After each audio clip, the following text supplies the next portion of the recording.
Olá, estudantes. Vamos dar início agora à nossa aula 5 de um total de 7 aulas do nosso curso da pré-cinemática.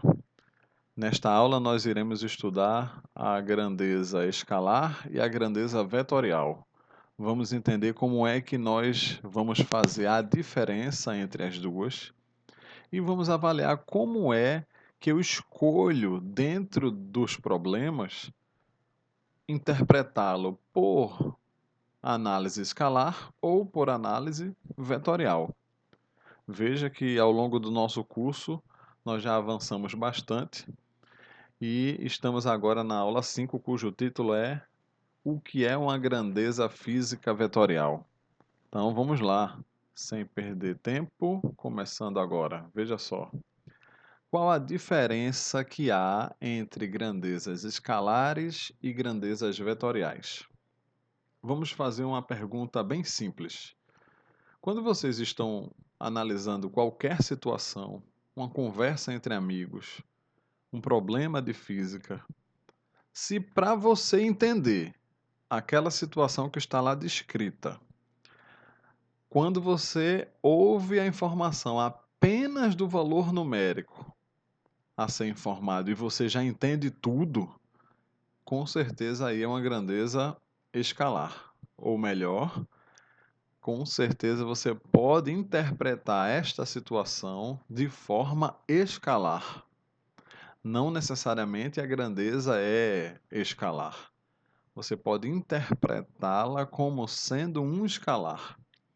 Vamos dar um exemplo para podermos entender. Vê só. Imagine que eu chego para você e digo: qual a sua altura? Aí você diz: olha, eu tenho 1,9 metros, 1,90 m. Quando eu informo isso, toda e qualquer pessoa vai compreender bem a situação e não vai me questionar mais nada. Se não vai ter nenhuma pergunta adicional para poder entender, essa pergunta é classificada como um escalar. A altura tem classificação de grandeza escalar. Por quê? Conhecendo apenas o valor numérico, quase 2 metros, e a unidade do lado, né, metros, eu já entendi tudo sobre o problema, tudo sobre essa conversa. Então, isso é um escalar. Ah, deixa eu ver se eu entendi, Ricardo. Vamos supor que eu vou abrir minha mão e eu quero saber o comprimento da minha mão. Espalmar a mão assim. Aí, quando eu olho para minha mão, eu faço: olha, existe a distância entre meu polegar e o meu menor dedo da mão, uma distância de aproximadamente 20 centímetros. Pronto. Falando isso, a mão pode estar na vertical, na horizontal, inclinada em qualquer posição, será 20 centímetros. Compreende? Então, se eu só com o valor numérico 20 e essa unidade do lado, centímetros, eu já entendo, isso é uma grandeza escalar. Como, por exemplo, aqui na figura, nós destacamos aqui esse relógio. Então, nesse relógio, ó, o tempo, será que é uma grandeza escalar? Se eu digo que o ponteiro das horas está aqui apontando para o 3 e o ponteiro dos minutos está apontando para o 12, eu digo que aqui são 3 horas. 3 é o valor numérico, hora é a unidade. Com isso, não preciso de mais nenhuma informação para entender. Então, essa grandeza é sim uma grandeza escalar. E qual seria, por exemplo, uma grandeza vetorial? Veja, para eu entender e interpretar um problema, entendê-lo de forma completa, eu preciso de mais informações do que apenas o valor numérico e a unidade. Por exemplo, se eu converso com você e digo: olha, ande com uma velocidade de 4 metros por segundo, ou seja, é uma caminhada um pouco apressada, 4 metros por segundo. A pessoa olha para mim e faz: tá, andar com 4 metros por segundo, eu já entendi a intensidade, né? Já entendi a parte escalar da informação. Valor numérico mais a unidade. Agora eu vou andar para onde? Em que sentido eu me desloco? qual a direção a seguir. Se eu faço esses questionamentos e eu preciso de mais informações para poder entender a situação, já não é mais uma grandeza escalar, já entra no perfil das grandezas vetoriais. Se eu olho essa figura aí ao lado, ó, a posição de um avião em um dado instante, ela pode ser determinada por um vetor. Veja, imagine que esta imagem aqui são duas fotos. Aqui está o avião no primeiro instante de tempo. Vou dizer que foi 0 segundos. Eu bati uma foto e a foto registrada mostrou o avião aqui. Passou um certo tempo, vamos supor 0,2 segundos. 0,2 segundos o avião se encontra aqui. Se meu ponto de referência for essa antena, aqui, olha, estou desenhando aqui um ponto zero. Então, traçando do zero até o avião, existe um vetor posição que está sendo chamado de R1. Quando o avião atingiu essa outra posição, deste ponto para lá, existe agora uma nova posição que eu estou chamando vetor R2. Aqui na figura é plana, mas eu posso representar também esse vetor no espaço. Quando estivermos estudando a cinemática, nós vamos ver os detalhes dessa informação. Agora, na pré-cinemática, a gente só está apresentando a você o que é um escalar e o que é um vetor. Então, se eu posso desenhar uma setinha representando a mudança da posição, eu digo, olha, aquele avião está numa posição R1 que forma um certo ângulo com a horizontal no instante zero. Depois está numa posição R2 que forma um outro ângulo com a horizontal. Então, quando eu falo ângulo, eu estou mudando a direção. O sentido, neste caso, continua o mesmo do avião, ele sempre vai em linha reta, mas eu mudei a posição. E o vetor que representa essa posição são diferentes. R1 é um vetor assim, deixa eu desenhar aqui. R1 é um vetor assim e R2 é um vetor assim. Então, este vetor tem um tamanho que é diferente deste. Se ele tem tamanhos diferentes, ele tem valores numéricos diferentes. Se este está sobre esta linha imaginária, ó, esse está sobre essa outra linha aqui imaginária. Então, são duas direções diferentes. Um aponta um pouco para a direita e o outro aponta um pouco para a esquerda. Então, são vetores completamente diferentes, que têm módulo, direção e sentido diferentes, tá? Então, acabei de entender a diferença entre um escalar e um vetorial. Vamos analisar a situação de um carro vermelho e um carro amarelo aqui numa estrada. Veja. O carro vermelho se desloca neste sentido que está representado pela seta, com essa velocidade aqui que eu estou chamando de VA. E o carro amarelo está aqui com essa velocidade VB. Veja só. O tamanho da seta daqui para aqui, que representa a velocidade do carro A, é igual ou diferente ao tamanho da seta que representa a velocidade do carro B. É exatamente o mesmo tamanho. Se as setas têm o mesmo tamanho, eu digo que elas têm o mesmo módulo. Se elas têm o mesmo tamanho, têm o mesmo módulo. Os dois carros se deslocam de maneira paralela. Se existe paralelismo entre os carros, eles estão lado a lado, ou seja, eles seguem linhas imaginárias, uma linha aqui e uma linha do mesmo jeito. Se as linhas são paralelas, eles possuem a mesma direção. Agora, um carro vai para a direita e o outro carro vai para a esquerda.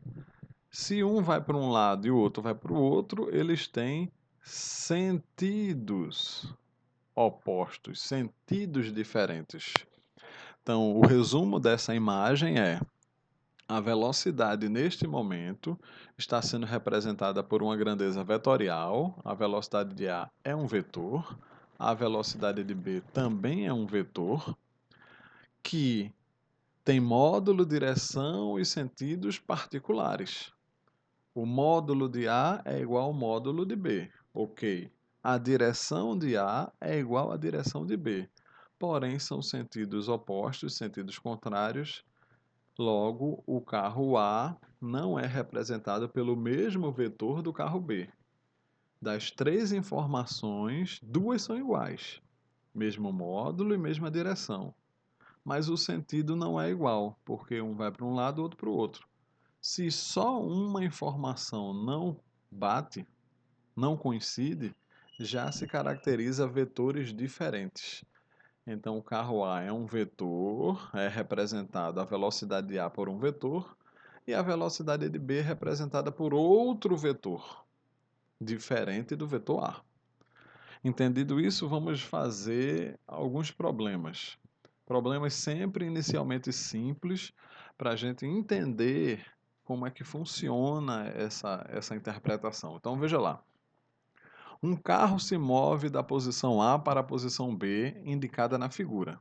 Então, eu estou vendo aqui na figura, ó, a posição A está aqui e a posição B está aqui. E o carro vai sair de A até B.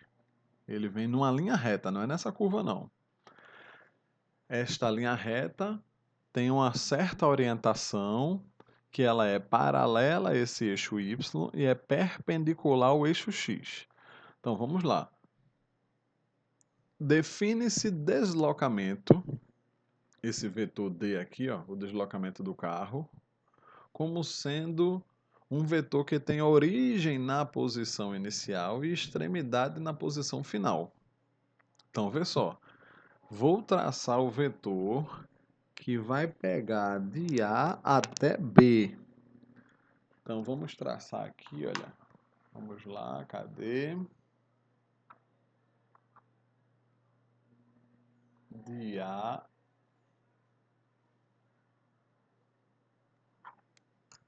Ficou um pouco troncho, mas saiu aqui de A até B, certo? Vou procurar ajeitar aqui para ficar mais organizadinho aqui. Deixa eu ajeitar. Ó, vamos seguir aqui.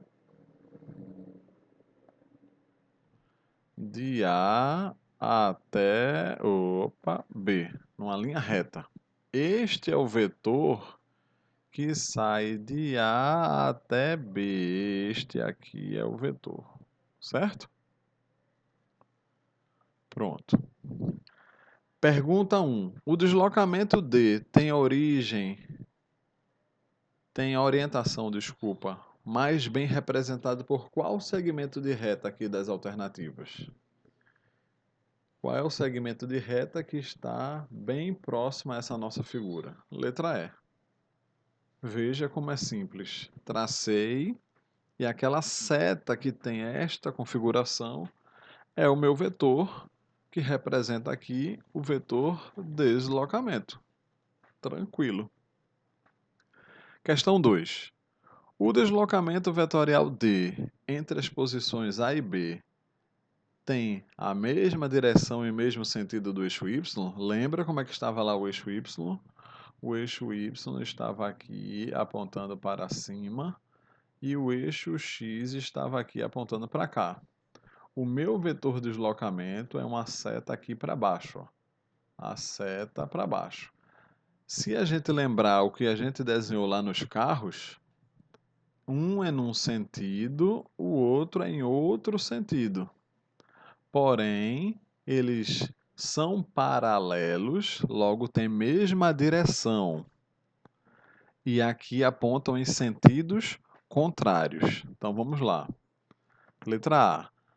A mesma direção e o mesmo sentido de y. O meu vetor deslocamento, esse vetor deslocamento aqui, ele tem a mesma direção de y? Tem, porque são paralelos, tem a mesma direção.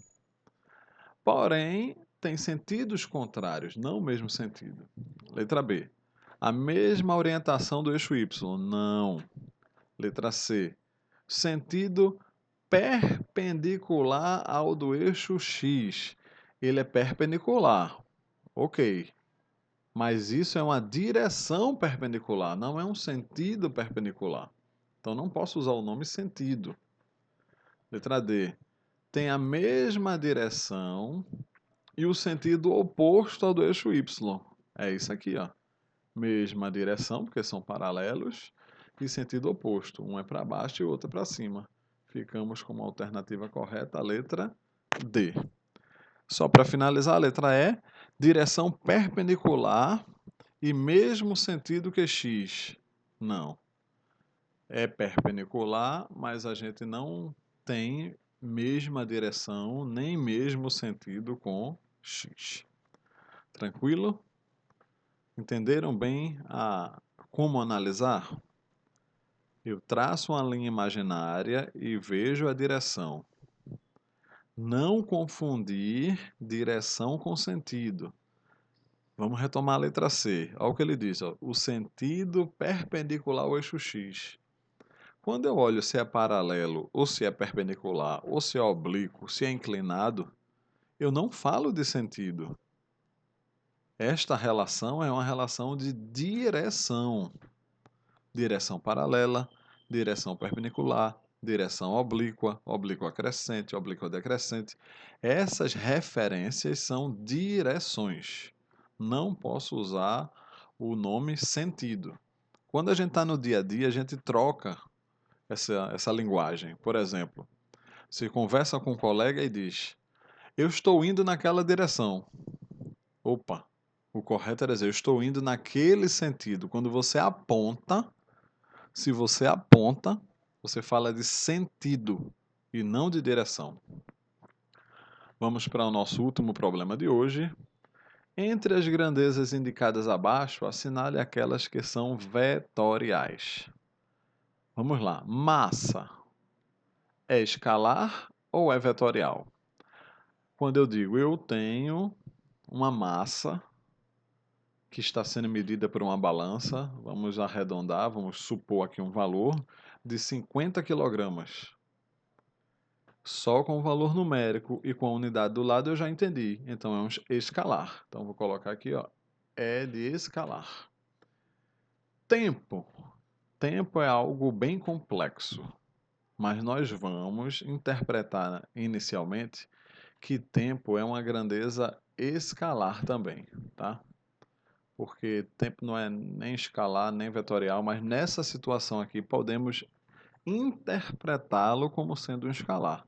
Quando eu olho lá aquele relógio e digo 3 horas, 3 é o número, H é a hora, então esse tempo é uma grandeza escalar nesta análise simples que estamos fazendo. Volume. Volume é escalar ou vetorial? Se eu digo, olha, essa minha bola aqui que eu comprei, ela tem um volume aproximado de 3 litros. 3 é o número, litros é a unidade. Já entendi por completo, é escalar. Área. A minha mesa tem uma área de 1 metro quadrado. 1 é o valor numérico, metro quadrado é a unidade. Já entendi por completo, então é um escalar. Agora, força. Vou aplicar uma força. Ricardo, eu empurrei uma caixa com a força de 30 newtons.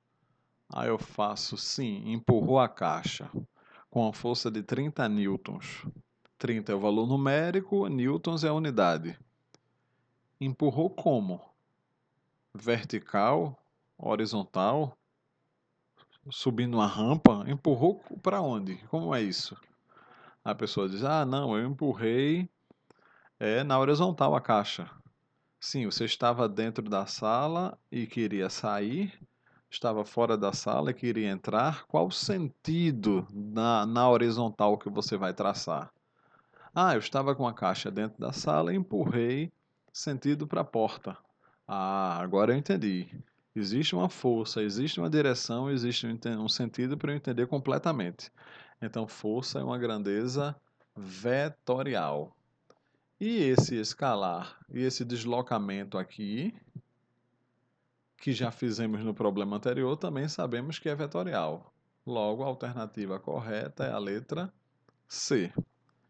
Energias, de forma geral, é sempre escalar. A aceleração pode ser interpretada como escalar e pode ser interpretada como vetorial. Sempre vai depender da situação. Ou seja, o que é que nós estamos aprendendo hoje? Nós estamos aprendendo hoje que existem duas formas diferentes de analisar um problema. Analisá-lo apenas de forma escalar e ou de forma vetorial. Como escolher entre um e outro? Por exemplo, eu posso simplesmente dizer, estou correndo com um amigo com a velocidade de 8 metros por segundo. Tá, entendi. Está correndo com um amigo com outro 8 metros por segundo. Posso interpretar esta situação como escalar porque já entendi o problema. Agora, quando eu boto algumas imagens e trabalho em cima disso e trago mais informações, aí para poder entender, aí eu já necessito de direção e sentido adicionais ao módulo. Então, velocidade é um exemplo que quando a gente já começa a estudar lá na física, muitas vezes ela é entendida, ela é bem interpretada como um escalar. Mas quando você vai analisar a fundo o problema, ela já assume a sua definição mais completa, que é uma grandeza vetorial. Então, quando formos estudar mais à frente, nós vamos ver as situações como esta conversa. Correr com um colega com a velocidade de 8 metros por segundo, ok, eu entendo a situação quando eu interpreto apenas como uma grandeza escalar, só com o módulo e a unidade do lado. E em outras situações eu preciso de mais informações. Então, pessoal, é isso. Espero que tenham entendido. Pausem o vídeo, voltem o vídeo, vão fazendo as questões, como alguns alunos estão fazendo isso, estão aprendendo, dando feedback. É isso aí. Vamos em frente. Um forte abraço. Até a aula número 6.